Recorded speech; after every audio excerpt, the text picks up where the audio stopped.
ان اللہ لا یغفر ان یشرک بہ ویغفر ما دون ذلک لمن یشاء وقال النبی صلی اللہ علیہ وسلم لعنت اللہ علی الیہود والنصارى اتخذوا قبور انبیائهم مساجدا۔ آپ جب قرآن کریم کی تلاوت کریں گے آپ اس میں دیکھیں گے اللہ تعالیٰ نے اس دنیا کے اندر جتنے بھی نبیوں کو بھیجا ہے تمام انبیاء کی دعوت کا خلاصہ، تمام انبیاء کی دعوت کی ابتدا، تمام انبیاء کی دعوت کی انتہا توحید پر ہی تھی۔ تمام انبیاء جو اپنی اپنی امتوں تک آئے سب کو اللہ تعالیٰ نے یہی مشن دیا تھا کہ لوگوں کو لوگوں کی بندگی سے، لوگوں کو لوگوں کی غلامی سے، لوگوں کو لوگوں کی پرستش سے نکال کر ایک اللہ واحد کی عبادت کی طرف پھیرا جائے، لوگوں کا رخ ایک اللہ ذوالجلال کی طرف کیا جائے۔ اور پیارے حبیب علیہ الصلوۃ والسلام اس سلسلے کے آخری کڑی ہیں جن کو اللہ رب العالمین نے رسول بنا کر کے اس دنیا کے اندر بھیجا تھا تاکہ لوگوں کے اندر جو انحرافات آ گئے ہیں، جو بگاڑ پیدا ہو گئے ہیں، انہوں نے اللہ کے حقوق غیر اللہ کو دے دیا ہے، سجدے جو اللہ کا حق ہے غیروں کو کرنے لگے ہیں، نظر و نیاز قربانی اللہ کا حق ہے وہ غیروں کو دینے لگے ہیں۔ اسی بات کو بتانے کے لیے اللہ کے نبی جناب محمد رسول اللہ صلی اللہ علیہ وسلم اس دنیا کے اندر آئے، اور آپ صلی اللہ علیہ وسلم کے بارے میں آپ کو یہ پتا ہے کہ توحید کی اہمیت اتنی عظیم ہے، توحید کا مقام اللہ کی نگاہ میں اتنا اہم ہے کہ پیارے حبیب علیہ الصلوۃ والسلام نے اپنی زندگی کا 13 سال کا حصہ جو آپ نے مکہ کے اندر گزارا ہے، مکمل آپ صلی اللہ علیہ وسلم نے صرف اور صرف توحید کا پرچار آپ صلی اللہ علیہ وسلم نے کیا ہے۔ اور آپ دیکھیں گے قرآن کریم کے اندر مکی صورتیں جتنی بھی نازل ہوئی ہیں ساری صورتوں کے اندر تقریباً آپ دیکھیں گے کہ اللہ رب العالمین نے توحید کو ہی موضوع بحث بنایا ہے، کفر سے لوگوں کو ڈرایا ہے، کفر کی غلاظت اور اس پر اللہ رب العالمین کا غضب جو نازل ہوتا ہے، کفر کا ارتکاب کرنے والوں کے لیے اللہ کے یہاں جو سختی ہے اور اللہ کی جو ناراضگی اللہ نے اس کو بتایا ہے، اور جو ایمان لانے والے ہیں توحید کو اپنانے والے ہیں اللہ کی وحدانیت کو اور آپ ایک بات سمجھ لیجئے کہ اگر ہم یہ سمجھ بیٹھے ہیں کہ ہمارا یہ عقیدہ ہے، ہمارا یہ ماننا ہے کہ ہم کو پیدا کرنے والا اللہ ہے، ہم کو کھلانے والا اللہ ہے، ہم کو روزی دینے والا اللہ ہے، اس دنیا کو چلانے والا اللہ ہے، ہمارا اگر یہ عقیدہ ہے تو ہم جنت میں چلے جائیں گے، نہیں۔ آپ قرآن پڑھ کر کے دیکھیے مکہ کے مشرکوں کا بھی یہی عقیدہ تھا،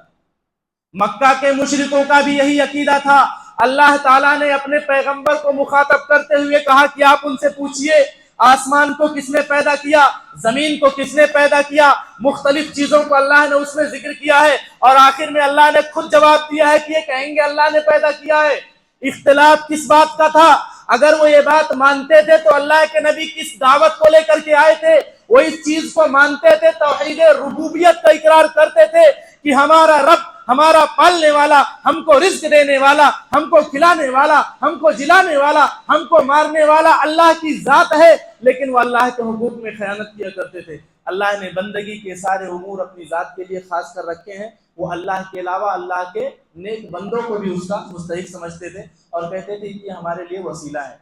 ما نعبدهم الا ليقربونا الى الله زلفى، وہ کہتے تھے کہ ہم ان کی عبادت اس لیے نہیں کرتے ہیں کہ ہمارے رب ہیں، ہم ان کی عبادت اس لیے نہیں کرتے کہ ہمارے معبود ہیں، بلکہ ہم ان کو تو اس لیے پکارتے ہیں کہ اللہ کے مقرب بندے ہیں، اللہ کے نزدیک کے پہنچے ہوئے ہیں، اللہ کے نیک اولیاء ہیں، قیامت کے دن اللہ کی بارگاہ میں ہماری شفاعت کریں گے۔ آج ہمارے بہت سارے بھائیوں کا بھی یہی عقیدہ ہے۔ قرآن نہ پڑھنے کا نتیجہ ہے، اللہ کے رسول صلی اللہ علیہ وسلم کی سیرت اور صورت کو نہ جاننے کا نتیجہ ہے۔ ہم یہ سمجھتے ہیں کہ ہم نے اللہ کو رب مان لیا تو ہم نجات پا جائیں گے، نہیں۔ جب تک بندگی کے سارے تقاضے، بندگی کے سارے امور، سجدہ، رکوع، نظر و نیاز، قربانی، اللہ کے نام پر ذبیحہ، جو کچھ بھی اللہ رب العالمین نے اپنی ذات کے لیے خاص کیا ہے، جب تک ہم اللہ کی ذات کے ساتھ اس کو خاص نہیں رکھیں گے، اس دنیا کے اندر ہم کچھ بھی کر کے چلے جائیں، قیامت کے دن صرف اور صرف ہمارے حق میں ذلت آئے گی، ہمارے حق میں صرف اور صرف رسوائی آئے گی، اور وہاں اس پچھتاوے کا سامنا ہم کو کرنا پڑے گا کہ دنیا کی کوئی زبان اس مثال کو پیش نہیں کر سکتی،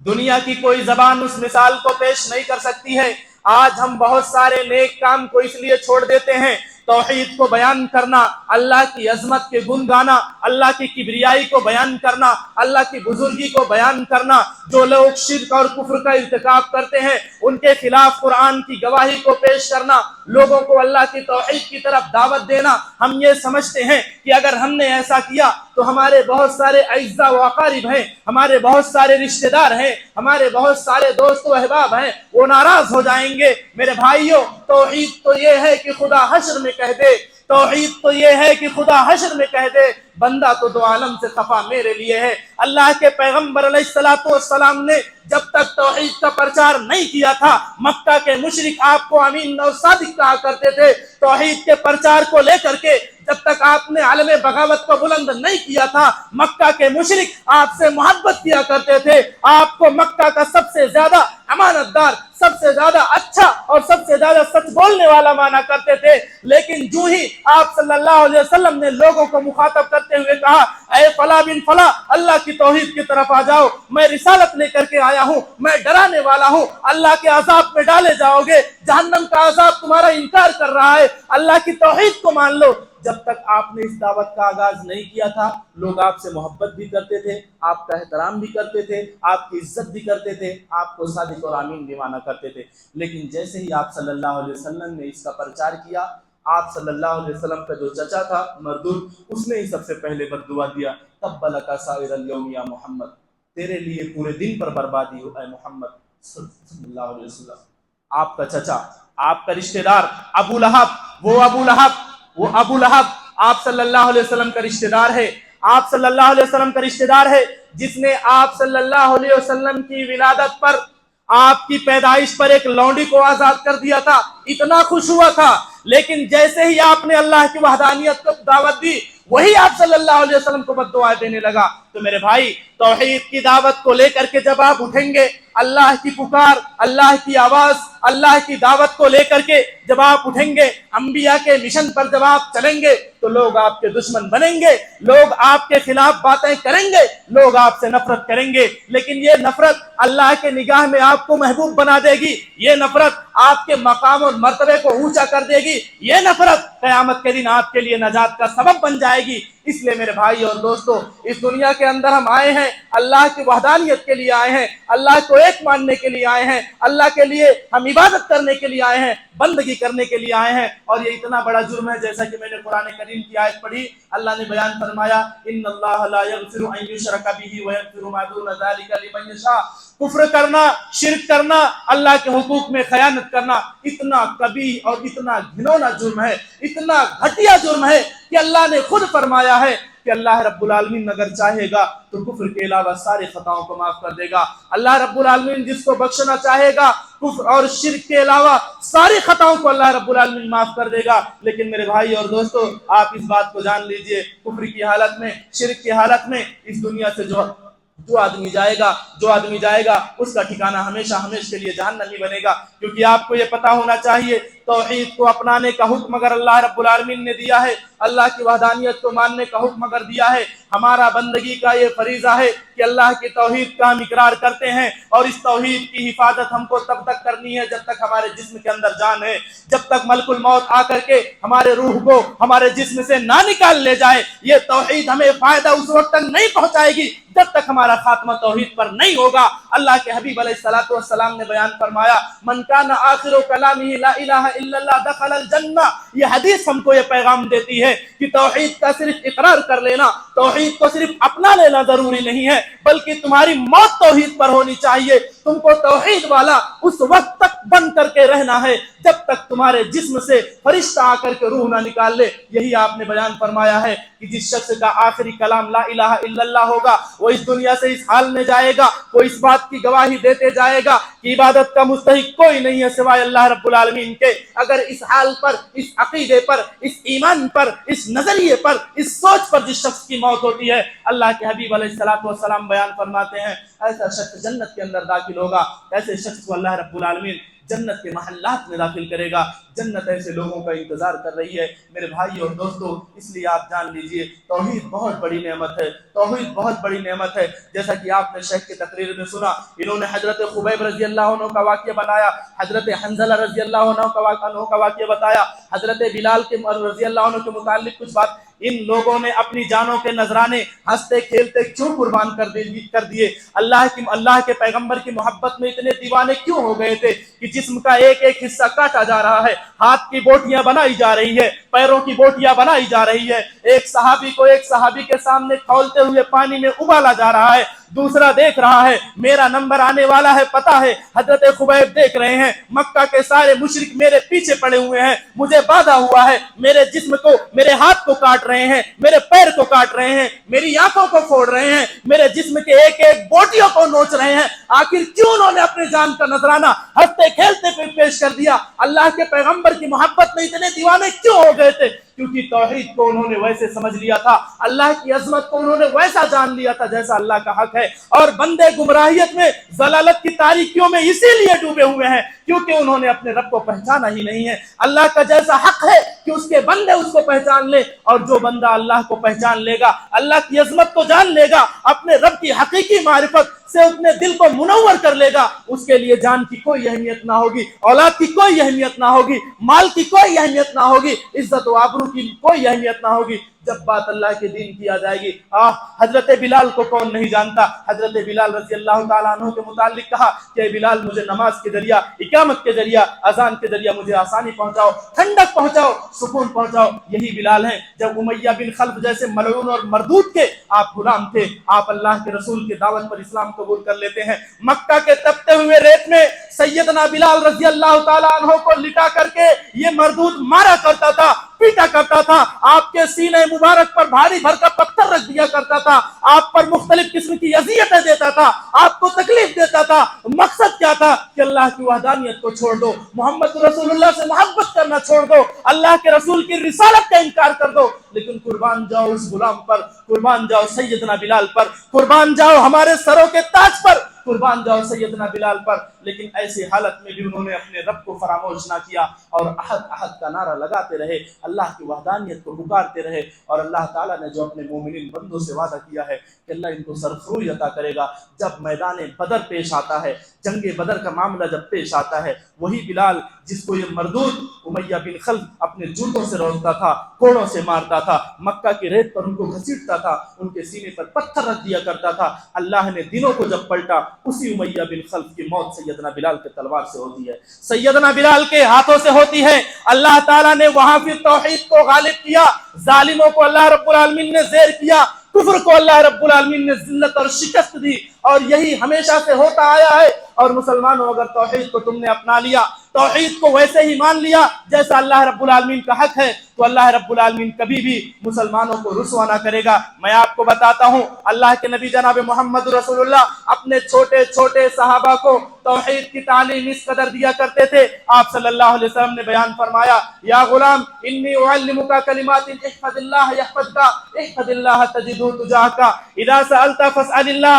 واذا استعنت فاستعن باللہ، واعلم ان الامة لو اجتمعت على ان ينفعوك بشيء لم ينفعوك الا بشيء قد كتبه الله عليك، واعلم ان الامة لو اجتمعت على ان يضروك بشيء لم يضروك الا بشيء قد كتبه الله لك۔ اللہ اکبر۔ آپ چھوٹے چھوٹے بچوں کو یہ تعلیم دیا کرتے تھے، توحید سکھایا کرتے تھے، اے بیٹے، اے غلام، اے بیٹے، اے فرزند، اس بات کو مان لے، میں تجھے کچھ باتیں سکھا رہا ہوں، اگر اس کی حفاظت کرے گا اللہ تیری حفاظت کرے گا۔ میں تجھے کچھ باتیں بتاتا ہوں، اگر ان کے حقوق کی تو پاسداری کرے گا، تو جب مصیبت میں ہوگا اللہ کو اپنا مددگار پائے گا، اللہ کو اپنے سامنے پائے گا۔ وہ کلمات کیا ہیں؟ پیارے حبیب علیہ السلام نے بیان فرمایا، اذا سألت فاسأل اللہ، کچھ بھی مانگنا ہو، سوال کرنا ہو، اپنے جھولی کو پھیلانا ہو، اپنے ہاتھوں کو پھیلانا ہو، آنسوں سے آنسو گرانے ہو، دنیا کی کوئی ضرورت ہو، آخرت کی کوئی ضرورت ہو، سر پر مصیبت آیا ہو، آزمائش ہو، تجھے سوال کرنا ہو اپنے رب سے سوال کرنا، اپنے رب کے در پر جا کر کے بھیک مانگنا، اپنے رب کے در کے سوالی بن کر کے رہنا۔ کیوں؟ آپ نے بیان فرمایا، یاد رکھو یہ پوری کی پوری کائنات، یہ انسان، یہ جنات، یہ فرشتے، یہ ملائکہ، اللہ رب العالمین نے اس کائنات کے اندر جتنے بھی مخلوقات کو پیدا کیا ہے، اگر اللہ تعالیٰ کسی بھی شخص کو فائدہ نہیں پہنچانا چاہے، کوئی نعمت نہ دینا چاہے، تو اس کائنات کی پوری مخلوق ایک طرف جمع ہو جائے اور کسی ایک بندے کو ایک ذرہ برابر فائدہ دینا چاہے، اگر اللہ نے اس کے مقدر میں نہیں لکھا ہے تو یہ پوری کی پوری کائنات فائدہ نہیں پہنچا سکتی ہے۔ مسلمانوں، تمہارے لیے بشارت ہے، آج ظالم تم پر ٹوٹ پڑا ہے، تم پر بہت قسم کی آزمائشوں سے تم کو دوچار کیا جا رہا ہے۔ پیارے پیغمبر کی اس حدیث کو بھولنا نہیں۔ آپ نے بیان فرمایا، اگر کسی شخص کے حق میں اللہ نے رسوائی نہ لکھی ہو، خسارہ نہ لکھا ہو، گھاٹا نہ لکھا ہو، نقصان نہ لکھا ہو، پریشانی نہ لکھا ہو، تو آپ نے بیان فرمایا یہ پوری کی پوری کائنات اگر ایک جگہ جمع ہو جائے، سب ایک پلیٹ فارم پر جمع ہو جائے اور کسی ایک بندے کو اگر نقصان پہنچانا چاہے، تو اگر اللہ نے اس کے مقدر میں تکلیف نہیں لکھی ہے تو پوری کائنات مل کر کے تکلیف نہیں دے سکتی ہے۔ ہمارا یہ عقیدہ اور ہمارا ایمان ہونا چاہیے، اور ہمارا عقیدہ اور یہ ایمان تب مضبوط ہوگا جب اللہ کی وحدانیت کو ہم ویسے مانیں گے جیسا اللہ کا حق ہے، ہم اللہ کو ویسے پہچانیں گے جیسے اللہ کا حق ہے۔ جب ہم اس چیز کو مانیں گے، قضا اور قدر پر ہمارا ایمان ہوگا، تب چاہے ہمارے گھر توڑے جائیں گے، چاہے ہم کو جیلوں میں ڈالا جائے گا، چاہے ہمارے لیے مختلف قسم کی آزمائشوں سے ہم کو دوچار کیا جائے گا، ہم کو ذلیل اور رسوا کرنے کی کوشش کی جائے گی، ہمارے ساتھ یہ معاملات ہو بھی جائیں گے، ہمارا یہ عقیدہ ہوگا کہ اس کائنات کی تخلیق سے 50,000 سال پہلے ہی ہمارے رب نے ہمارے مقدر میں یہ لکھ رکھا تھا، اللہ نے جو لکھا تھا آج دنیا کے اندر وہی ہو رہا ہے۔ جب ہمارا عقیدہ یہ ہوگا، ہمارا ایمان ہوگا، تو یہ تکلیف ہے، یہ آزمائش ہے، یہ مصیبت ہے، یہ پریشانیاں ہم کو رسوا نہیں کریں گی، ہم کو مایوس نہیں کریں گی، ہم کو مایوس نہیں کریں گی، بلکہ ہم کو اسلام پر ثابت قدم رکھیں گے۔ میرے بھائی اور دوستو، یہ باتیں، یہ پیغام جب ہم اپنے بھائیوں کو بتاتے ہیں تو دراصل میں یہ نہیں کہتا ہوں، ایک بات آپ جان لیجئے، جیسا کہ شیخ نے بتایا کہ دنیا کے اندر ایسا کوئی مسلمان نہیں ہے جو یہ اپنی زبان سے کہے کہ میں اپنے نبی سے محبت نہیں کرتا ہوں۔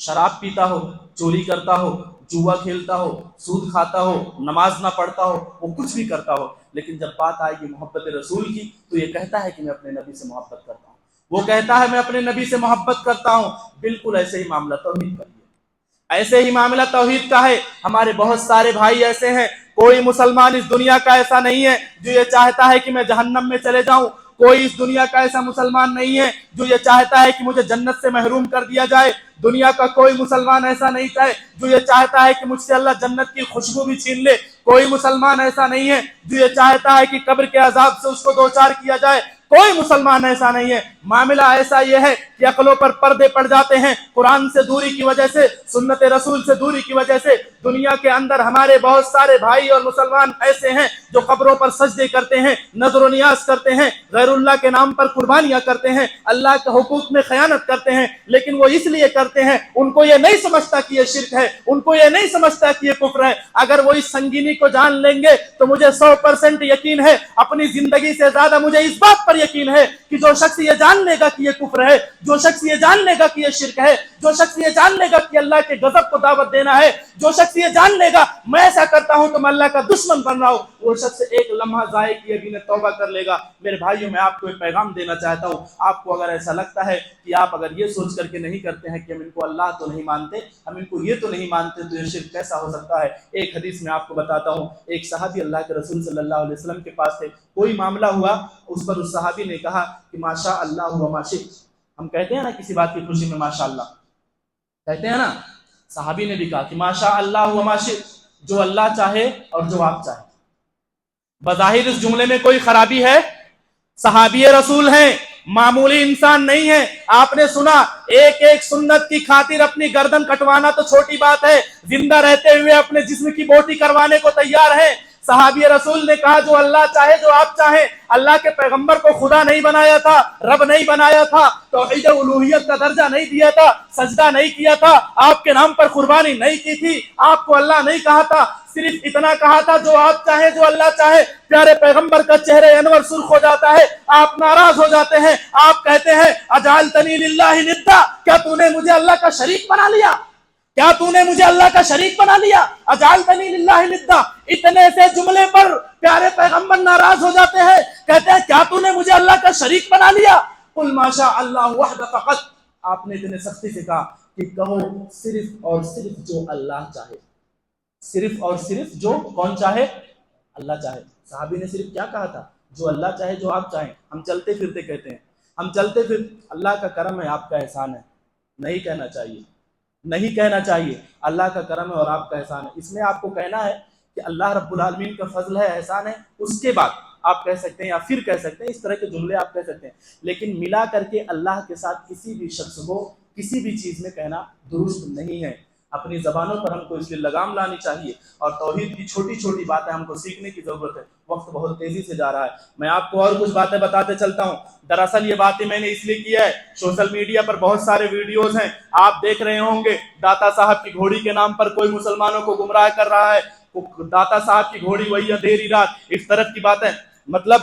انسانوں کے عقل کو اللہ رب العالمین نے کیا کر دیا سمجھ میں نہیں آتا ہے. جانوروں کو بھی اگر اللہ بولنے کی صلاحیت دے دے تو جانور بھی سمجھ جائیں گے کہ یہ کیا باتیں ہیں. اسی طرح سے میں آپ کو بتاتا ہوں, احمد نقشبندی حیدرآباد کے ایک عالم ہیں, آپ نے نام سنا ہوگا, میں نے اس کلپ کو سنا ہے, آپ کو نہیں یقین ہوگا, خطبے کے بعد آپ ملیے گا, میں آپ کو ویڈیو نکال کر کے دکھا دوں گا. کہتے ہیں نماز پڑھنے والا گمراہ ہو سکتا ہے, حج کرنے والا گمراہ ہو سکتا ہے, صدقہ کرنے والا گمراہ ہو سکتا ہے, حج کرنے والا گمراہ ہو سکتا ہے. الغرض اللہ رب العالمین نے جن بڑی بڑی نیکیوں کی بدولت جنت کا وعدہ کیا ہے, سب کا ذکر کہتے ہیں کہ یہ کرنے والا گمراہ. اور بے شک ہو سکتا ہے, اس میں کوئی عیب کی بات نہیں ہے, ہو سکتا ہے اگر اللہ قبول نہ کرے. ان نیکیوں کو ذکر کرتے کہتے ہیں کہ یہ کرنے والا گمراہ ہو سکتا ہے. اس کے بعد کہتے ہیں کہ جس کا تعلق قبر سے جڑ جائے, جس کا تعلق مزار سے جڑ جائے, جو مزاروں پر جانے والا وہ گمراہ نہیں ہو سکتا ہے. اب بتائیے, اور ایسی باتوں پر نعرہ تکبیر اور نعرہ رسالت لگایا جاتا ہے. ایک حساب سے بات بھی صحیح ہے, جس آدمی کا وہاں تعلق ہوگا اس کو گمراہ ہونے کی ضرورت ہی کیا ہے.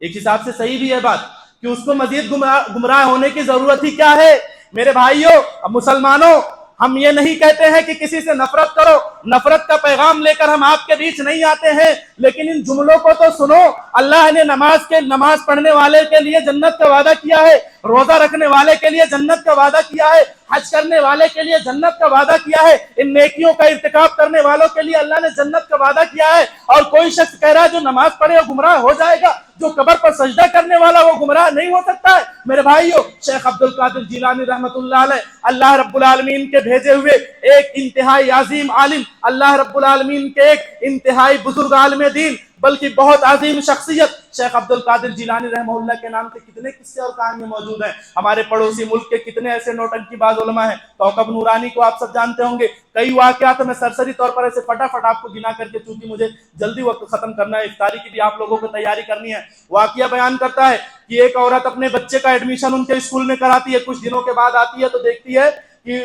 کوكب نورانی صاحب مرغا کھا رہے ہیں اور میرا بچہ دال روٹی کھا رہا ہے. تو کہتے ہیں ان سے یہ کیا طریقہ ہے, میرے بچے کو دال روٹی کھلا رہے ہو اور خود مرغا کھا رہے ہو. شیخ خاموش رہتے ہیں, مرغا کھا لیا, جب ختم ہو گئی, ہڈیاں ایک جگہ جمع ہو گئی, اس کے بعد کہا کہ قم بیزنی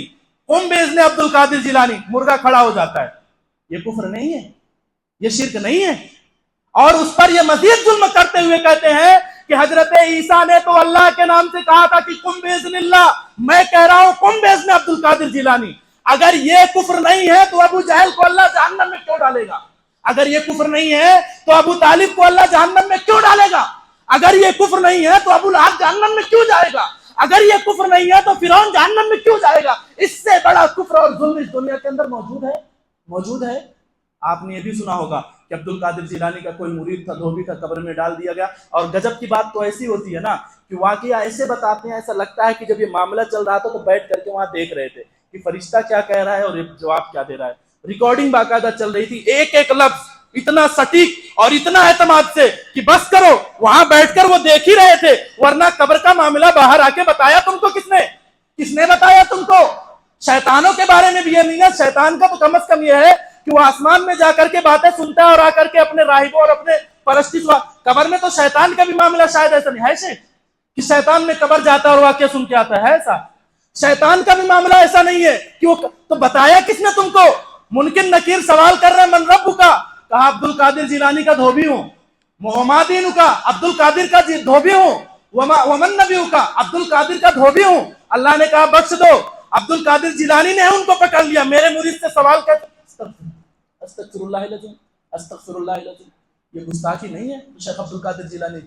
ان کی عظمت کے ساتھ کھلواڑ نہیں ہے؟ قیامت کے دن میں تو جانتا ہوں کہ اگر اسی حالت پہ جس کی موت ہو گئی نا تو سب سے بڑے دشمن یہی بنیں گے شیخ عبد القادر جیلانی۔ اللہ کے بارگاہ میں یہی حجت پیش کریں گے کہ ان لوگوں نے میرا نام لے لے کر کے کیا کیا جرم کیا۔ قرآن اس بات پر گواہ ہے، اللہ نے کہا ہے کہ تم کو کیا لگتا ہے تم میرے بندوں کو میرے خلاف حمایتی بنا لو گے؟ میرے نیک بندوں کے جن کی تم حضرت نوح علیہ السلام کی قوم جب کفر میں مبتلا ہوئی اس نے کس کی پرستش کی تھی؟ کن لوگوں کی تھی؟ انہی لوگوں کی تھی نا جو اپنے زمانے میں نیک اور صالح لوگ تھے، اللہ کے اولیاء تھے، انہی کی بندگی کی تھی، انہی کی پرستش کی تھی، انہی کو حاجت روا بنایا تھا۔ اللہ کے نبی کی جس حدیث کو میں نے پڑھا، اللہ کے حبیب نے بیان فرمایا لعنت اللہ علی الیہود والنصارى اتخذوا قبور انبیائہم مساجدا۔ اللہ کی لعنت ہو کن پر؟ یہودیوں اور نصرانیوں پر۔ کس بات پر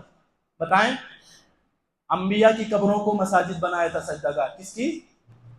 انبیاء، خود ساختہ اولیاء کی نہیں کہ کوئی نماز زیادہ پڑھ رہا میں کہہ دوں اللہ کا ولی ہو گیا۔ بھائی نماز زیادہ پڑھ رہا ہے اچھی بات ہے، اللہ کے یہاں قبول ہو رہی نہیں ہو رہی مجھے کس نے بتایا؟ کوئی پابندی سے روزہ رکھ رہا بہت اچھی بات ہے، ہمیں اچھا گمان ہے کہ اللہ نے نیکیوں کو اس کو توفیق دی ہے، لیکن ہم کو کیسے پتا؟ آپ کو پتا ہے نا ایک مشہور واقعہ ہے، جنگ لڑ رہے تھے کوئی، ان کا بہت چرچا ہوا کہ فلاں آدمی ہے بہت شوق سے جنگ لڑ رہا ہے اور ایسا ہے ویسا ہے، جنت میں جائے گا۔ اللہ کے رسول نے کہا جہنم میں جائیں گے۔ خودکشی کر لیا کچھ دیر کے بعد۔ ہم کو کیسے پتا کہ کوئی نیکی کر رہا اللہ؟ لیکن جن کے بارے میں یہاں بیان فرما رہا ہوں اتخذوا قبور انبیاء مساجدا، اولیاء نہیں ہیں، وہ انبیاء ہیں،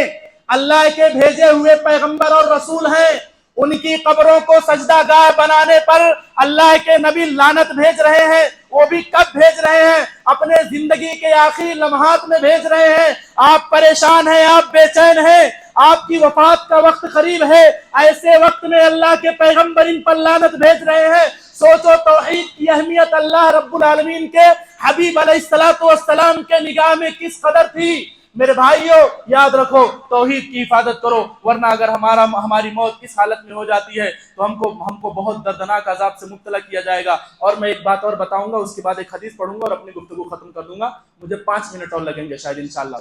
شیخ عبد القادر جیلانی کے ہی متعلق میں ایک بات بتا رہا ہوں۔ مرنے اور زندے کا کھیل رہے تھے شیخ عبد القادر جیلانی، کوكب نورانی اور اس طرح کے جو نوٹنکی باز علماء ان کے زبانی۔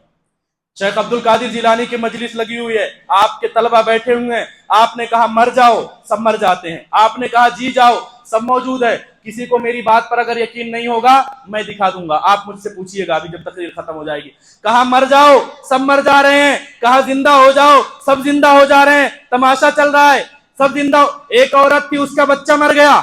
اس نے جب دیکھا کہ یہ چل رہا ہے، ہر روز ایسا چل رہا ہے کہ کوئی خاص وقت تھا اس میں وہ کرتے تھے، جب انہوں نے کہا لوگوں کو کہ مر جاؤ تو چپکے سے لا کر کے اپنے مرے ہوئے بچے کو سلا دیا کہ ابھی جب کہیں گے زندہ ہو جاؤ تو میرا بیٹا بھی ساتھ میں زندہ ہو جائے گا۔ وہ نہیں ہوا، ساتھ میں ان کے پاس آئی اور رونے لگی، میرا اکلوتا بیٹا ہے، الغرض بہت ساری باتیں کی، یہ ہے وہ ہے، زندہ کرو، میں کچھ نہیں جانتی ورنہ میں آپ کے پاس کیوں آتی۔ شیخ عبد القادر جیلانی نے فرشتوں کو حکم دیا کہ اس کی روح کو واپس بھیجو اور اپنا ہاتھ بڑھا کر کے لوح محفوظ بدل دیا۔ استغفر اللہ العظیم۔ ابو جہل نے بھی ایسا شرک نہیں کیا تھا، ابو لہب نے بھی ایسا شرک نہیں کیا تھا، مکہ کے مشرکوں نے بھی ایسا شرک نہیں کیا تھا، انہوں نے بھی ایسا شرک نہیں کیا تھا۔ وہ جب مصیبت میں جاتے تھے تب اللہ کو پکارتے تھے، اور جب خوشحالی میں ہوتے تھے تب غیر اللہ کو پکارا کرتے تھے۔ ہمارا معاملہ تو الٹا ہو گیا ہے اور سخت ہو گیا ہے کہ ہم جب خوشحالی میں رہتے ہیں یا مصیبت میں رہتے ہیں، دونوں صورتوں میں اولاد نہیں ہوئی تب بھی غیر اللہ سے مانگا کہ اے فلاں مجھ کو اولاد دے دے، اولاد ہو گئی تو بھی جا کر کے کسی اور کے در پر خوشی سے قربانی کر رہے ہیں۔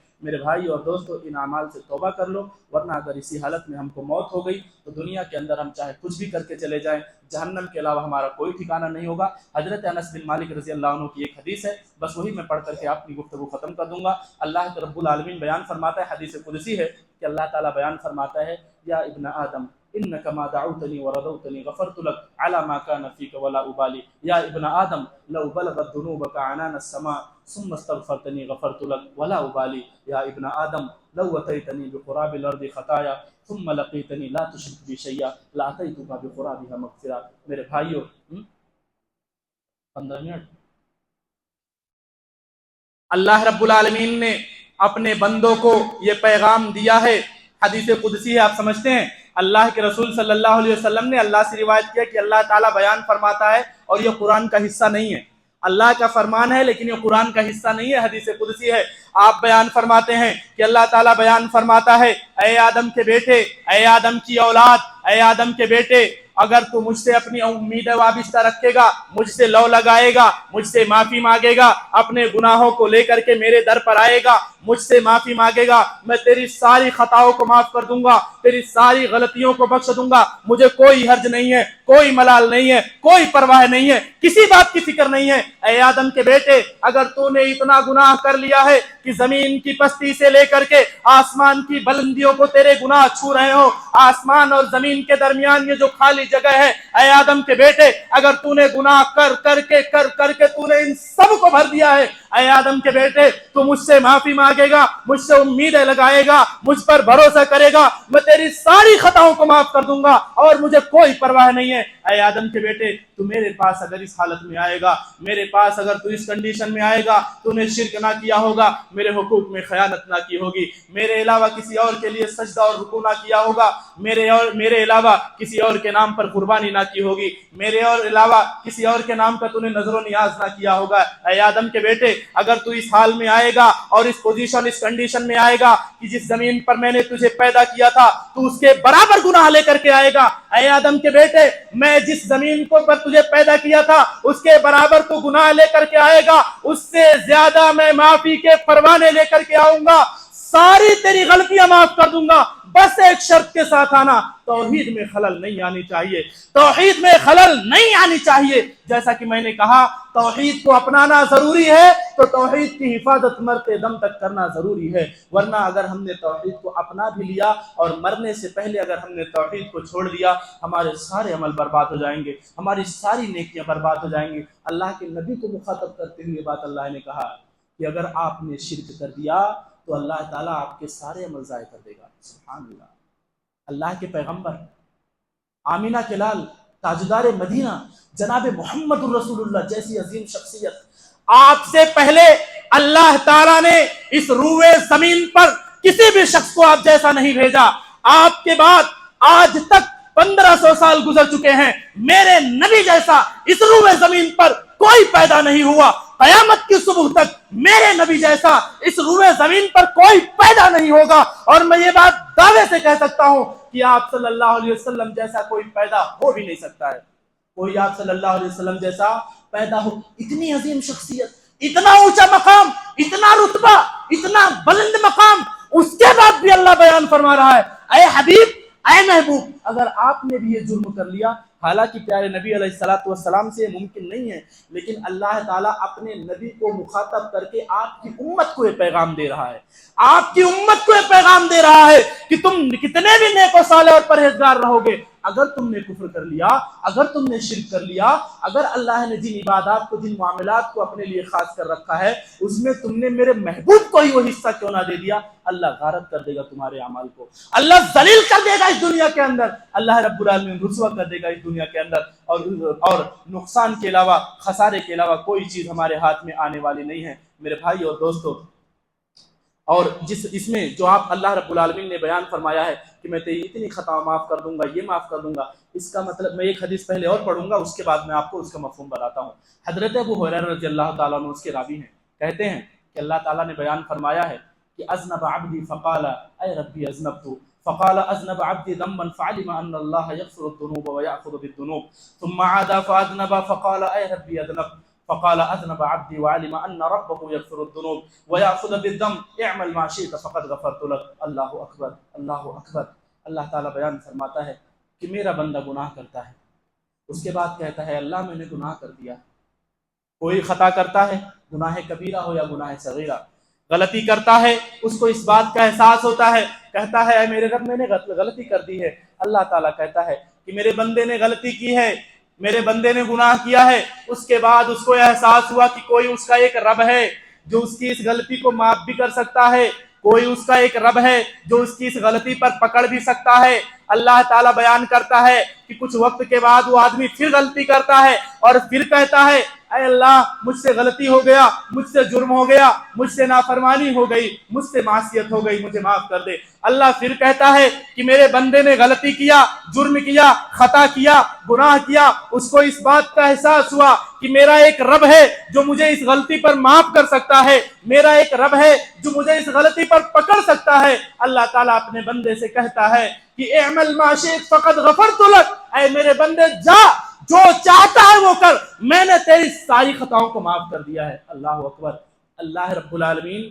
ان باتوں کے ذریعہ اپنے بندوں کو گناہوں پر جری نہیں بنانا چاہتا ہے کہ تم جاؤ گناہ کرتے رہو، چوری کرتے رہو، جھوٹ بولتے رہو، تجارت میں بے ایمانی کرتے رہو اور مختلف قسم کے جو جرائم ہے اس کا ارتکاب کرتے رہو، بدعتوں۔ اللہ یہ نہیں کہنا چاہتا ہے، بلکہ اللہ رب العالمین یہ پیغام دینا چاہتا ہے کہ میرے بندو، اگر تم سے اتنے بڑے بڑے جرم بھی اگر ہو جاتے ہیں انسان ہونے کے ناطے، اور اگر تم کو اس غلطی کا احساس ہو جاتا ہے اور تم اپنے مالک کو پہچانتے ہوئے اس کے دربار میں آتے ہو، اپنے دامن کو پھیلا کر کے، اپنے ہاتھ کو اٹھا کر کے، اپنے آنکھوں سے آنسو گراتے ہو اور اپنے رب کے سامنے بھیک مانگتے ہو، اپنے ان گناہوں پر شرمندہ ہوتے ہو، ان گناہوں کو چھوڑنے کا عزم کرتے ہو، اللہ کی جنت سے، اللہ کی جنت کو پانا چاہتے ہو اور جہنم سے پناہ چاہتے ہو، اگر تم اپنے رب کو پہچان کر کے مغفرت پانے کے لیے اپنے رب کے حضور آتے ہو، تو تم نے اتنے بڑے بڑے جرائم اگر کر بھی لیے ہوئے تو اپنے رب کی رحمت سے تم مایوس نہ ہو جاؤ۔ تمہارا رب تمہیں معاف کرنے والا ہے،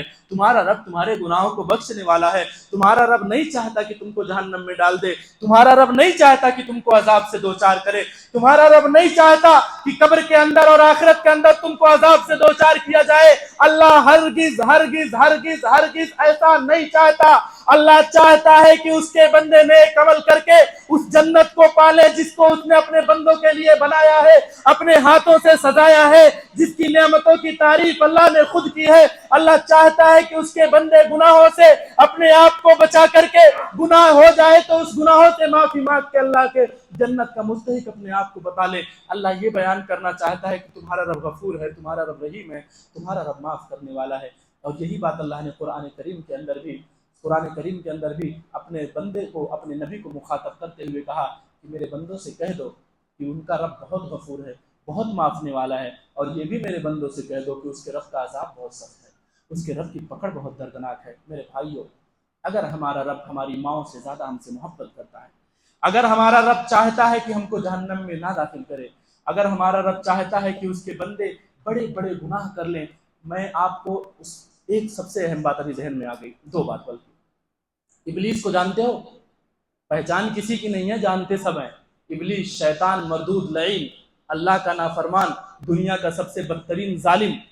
اللہ کے حقوق کے سب سے پہلے ناقدری اور نافرمانی کرنے والا، اللہ کی رحمت سے بھگایا ہوا، قیامت تک کا اور قیامت کے دن جہنم کا ایندھن بنایا جائے گا۔ ابلیس سے ملعون کو جب اللہ نے دھتکارا، پھٹکارا، بھگایا اور ذلیل ہو کر کے وہاں سے نکالا کہ بھاگ یہاں سے، اس نے اللہ سے مانگا تھا، کیا مانگا تھا؟ کہ اللہ قیامت کے دن تک مجھے مہلت دے دے، میں جو تمہارے بندے ہیں میں ان کو بہکانے کی کوشش کروں گا۔ اللہ نے اس کی فریاد کو سن لیا اور اس کو مہلت دے دیا۔ ہم تو شیطان سے برے نہیں ہیں، ہم تو شیطان سے برے نہیں ہیں، شیطان جیسا جرم بھی ہم نے نہیں کیا ہے، اور نہ ہی اللہ رب العالمین نے شیطان جیسی سختی ہمارے اوپر کی ہے۔ اللہ ہم سے محبت کرتا ہے، اللہ ہم کو معاف کرنا چاہتا ہے۔ شیطان سے تو اللہ نے وعدہ بھی نہیں کیا تھا، اللہ نے ہم سے وعدہ بھی کیا کہ میں تم کو معاف کروں گا۔ اللہ نے اس کے بعد بھی شیطان کی فریاد کو سن لیا۔ کیا ہمارا رب ہماری دعا کو نہیں سنے گا؟ ہماری پکار کو نہیں سنے گا؟ اگر ہم نے گناہ کر لیا ہے، اللہ رب العالمین رات کی تاریکی میں اپنے ہاتھ پھیلاتا ہے، صحیح حدیث سے ثابت ہے، اللہ تعالیٰ رات کی تاریکی میں اپنے ہاتھ کو پھیلاتا ہے تاکہ دن میں جس نے گناہ کیا ہے رب کی طرف پلٹ آئے۔ اللہ دن میں اپنے ہاتھوں کو پھیلاتا ہے تاکہ رات کی تاریکی میں جس نے ظلم کیا ہے وہ دن میں رات میں اپنے رب کی طرف پلٹ آئے، اور رات میں اس لیے پھیلاتا ہے کہ دن میں وہ اپنے رب کی طرف پلٹ آئے جس نے رات کو گناہ کیا ہے۔ ہمارا رب ہم سے بہت محبت کرتا ہے، ہمارا رب ہم سے بہت پیار کرتا ہے، ہمارا رب ہم کو جنت میں ہی داخل کرنا چاہتا ہے، لیکن میرے بھائیوں، میرے مسلمانوں، اللہ کی اتنی رحمت، اتنی محبت، اتنی عنایت، اتنی برکات کے باوجود بھی اگر ہم جیسا محروم شخص اپنے آپ کو اللہ کی جنت کا مستحق نہ بنا سکے اور اپنے آپ کو جہنم میں داخل کروا دے، تو کیا ہم سے زیادہ محروم اور خسارہ اٹھانے والا کوئی ہو سکتا ہے؟ اللہ تعالیٰ کتنی محبت کرتا ہے، اس کے بعد بھی اگر اللہ کے رضا کو ہم نہ پا سکیں تو سوچو ہمارا حال کیا ہونے والا ہے میرے بھائی اور دوستوں۔ اس لیے میں آپ سب سے گزارش کروں گا، اللہ تعالیٰ کی ایک آیت ہے، اللہ رب العالمین کا ایک فرمان ہے، اللہ تعالیٰ نے بیان فرمایا وَأَنِيبُوا إِلَىٰ رَبِّكُمْ وَأَسْلِمُوا لَهُ مِن قَبْلِ أَن يَأْتِيَكُمُ الْعَذَابُ ثُمَّ لَا تُنصَرُونَ، کہ اپنے رب کی طرف پلٹ آؤ، اپنے رب کی طرف پلٹ آؤ، اپنے رب کے تابعدار بن جاؤ، اس سے پہلے کہ اللہ کا عذاب تمہارے اوپر آ جائے اور تم اللہ کی پھر مدد نہ کیے جاؤ، اللہ رب العالمین پھر تمہاری مدد نہ کرے۔ اللہ کی پکڑ، اللہ کی عذاب آنے سے پہلے اپنے رب کی طرف پلٹ کر کے چلے آؤ۔ میرے بھائی اور دوستو، میں پھر اپنے شروعاتی موضوع کی طرف پلٹتا ہوں، جیسا میرا موضوع تھا، عنوان تھا اللہ کی توحید، اللہ رب العالمین کی توحید۔ میرے بھائیو اور دوستو، میں پھر اپنی کچھ باتیں دہراتا ہوں کہ اللہ تعالیٰ نے تمام انبیاء علیہ السلام کو جس مشن کے لیے اس دنیا کے اندر بھیجا تھا وہ توحید تھا۔ توحید تھا کہ لوگوں کی بندگی سے نکال کر کے اللہ کی بندگی کی طرف پھیرا جائے۔ جس چیز کو بھی اللہ رب العالمین نے اپنی عبادت کا حصہ بنایا ہے، جس چیز کو بھی اللہ رب العالمین نے اپنی عبادت کا حصہ بنایا ہے، پھر سنیے، جس چیز کو بھی اللہ رب العالمین نے اپنی عبادت کا حصہ بنایا ہے، اگر اس حصے کا ایک ذرہ ہم نے آخری نبی جناب محمد رسول اللہ صلی اللہ علیہ وسلم کی طرف بھی نسبت کی تو بھی ہم اللہ کی نگاہ میں مردود ٹھہریں گے، اللہ کی نگاہ میں کافر ٹھہریں گے،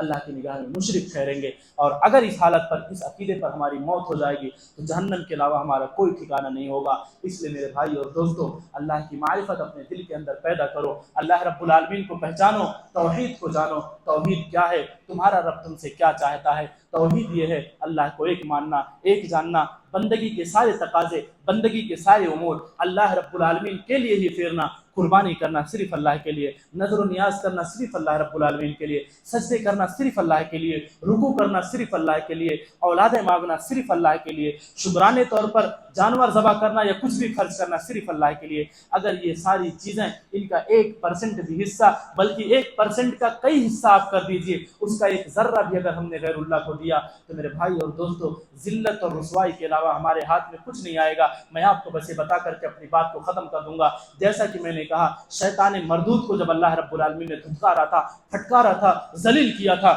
بھگایا تھا، شیطان اللہ سے وعدہ کر کے آیا ہے کہ اللہ، میں تیرے بندوں کو آگے سے، پیچھے سے، دائیں سے، بائیں سے، اوپر سے، نیچے سے تیرے بندوں کو بہکانے کی کوشش کروں گا۔ اللہ کا بھی وعدہ ہے کہ جو تیری پیروی کرے گا، تیرے راستے پر چلے گا، تیرے بتائے ہوئے طریقے پر چلے گا، میں تجھ کو اور تیرے متبعین سمیت میں جہنم کو بھر دوں گا۔ میرے بھائیو، اگر ہمارے اندر یہ بڑے بڑے گناہ، بڑے بڑے جرائم اگر موجود ہیں، توحید کے اندر اگر خلل ہے، تو خدا را اس کی اصلاح کرنے کی کوشش کیجیے، حدیثوں کو پڑھیے، قرآن کی طرف پلٹ کر کے آئیے، علماء سے رابطہ کریے، توحید کیا ہے، اللہ تعالیٰ ہم سے کیا چاہتا ہے، کون سی ایسی چیز ہے جو ہمارے لیے اس دنیا کی سب سے بڑی نعمت ہے، کس چیز کے پیغام کو لے کر کے ہمارے نبی کو طائف میں پتھر مارا گیا تھا، کس چیز کو لے کر کے میرے نبی کو اپنے اصحاب کے سمیت اپنا حبشہ کی ہجرت کرنی پڑی، آپ کے صحابہ کو، پھر اپنے صحابہ سمیت آپ صلی اللہ علیہ وسلم کو مدینہ کی طرف ہم کو، آپ صلی اللہ علیہ وسلم کو ہجرت کرنی پڑی، کس دعوت کی خاطر ہزاروں صحابہ نے اپنی گردنیں کٹوائی، اپنے بچوں کو یتیم کرایا، اپنی بیویوں کو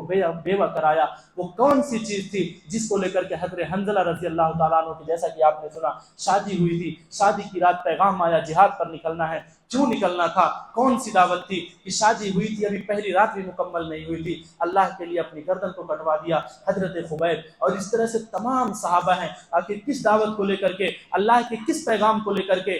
عرب کی سرزمین سے چل کر ہندوستان کی سرزمین پر 25 صحابہ یہاں آئے ہیں، اپنے گھوڑوں سے آئے ہیں، 25 صحابہ ہماری ہندوستان کی سرزمین پر آئے ہیں، کس دعوت کو لے کر کے 8000 کلومیٹر سے زیادہ مسافہ انہوں نے کیوں طے کیا، کس دعوت کو لے کر کے حضرت معاویہ رضی اللہ تعالیٰ عنہ نے کفار سے جنگ کی ہے اور اسلام کے لیے کتنی زمینیں اور سرحدیں فتح کی ہیں، کس دعوت کو لے کر کے حضرت عمر بن خطاب رضی اللہ تعالیٰ عنہ نے اتنے جنگ اور جہاد کیے ہیں، حضرت ابوبکر نے اپنی پوری زندگی کو قربان کر دیا ہے، سارے صحابہ نے آخر کس مشن کے لیے اپنی زندگیوں کو قربان کر دیا، اپنے چین و سکون کو غارت کر دیا، آخر کس دعوت کے لیے؟ یہ اسلام ہم کو وراثت میں مل گیا ہے، اس لیے ہم اس کی عظمت کو نہیں جانتے ہیں، اس کی قدر کیجیے، اللہ کو پہچانیے، اللہ کو پہچانیے، اللہ کو پہچانیے، اللہ کون ہے، اللہ کو پہچانیے۔ اللہ کو جب تک آپ نہیں پہچانیں گے، اللہ کا حق نہیں ادا کر سکتے، اور جب تک اللہ کا حق ادا نہیں، اللہ کو نہیں پہچانو گے، اللہ کے حقوق میں خیانت ہوتی رہے گی، اور یہ دنیا کا سب سے بڑا اور سب سے گھنونا جرم ہے۔ وقت بھی ختم ہو چکا ہے، افطاری کا وقت قریب ہے،